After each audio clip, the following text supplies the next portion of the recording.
காலையிலத்துக்கு ரொம்ப சிம்பிளாக முள்ளங்கி சட்னி தான் பண்ணியிருந்தேன். தோசை மாவு இருந்ததுனால தோசை கூட வச்சு சாப்பிட்டுக்கிட்டோம். மதியத்துக்கு வந்து கரண்ட் வேறு இல்லை, அதனால் சரி சிம்பிளாக ஏதாச்சும் பண்ணிக்கலாம் அப்படின்னு சொல்லி முட்டை வச்சு தான் ஒரு ரெசிபி பண்ணியிருந்தேன்.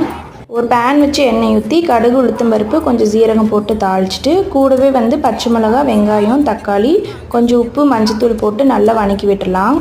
இன்றைக்கி வந்து முட்டை குருமா மசால் வச்சு தான் நான் வந்து ரெடி பண்ணியிருந்தேன். தக்காளி வெங்காயம் நல்லா வதங்கினதுக்கப்புறமா இந்த மசால் போட்டு கூட கொஞ்சமாக வந்து வரமிளகா மட்டும் போட்டிருந்தேன்.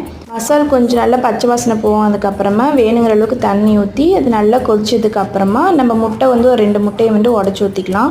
கலர வேண்டாம், அப்படியே மூடி வச்சா சூப்பராக வந்து வெந்து வந்துடும். இப்போ சூடான சாதத்தோடு வச்சு சாப்பிட்டா டேஸ்ட் சூப்பராக இருக்கும். ட்ரை பண்ணி பாருங்கள். ஈவினிங் மேலே சூப்பராக வந்து மழை பெஞ்சுது, கிளைமேட் ரொம்பவே சூப்பராக இருந்தது. அப்புறம் நைட்டு மாமா வரும்போது அத்தை வந்து கடலை சீம்பால் எல்லாமே கொடுத்து விட்டுருந்தாங்க. சுட சுட இருந்தது, ஆறி சாப்பிட்டோம்னா இன்னும் சூப்பராக இருக்கும்.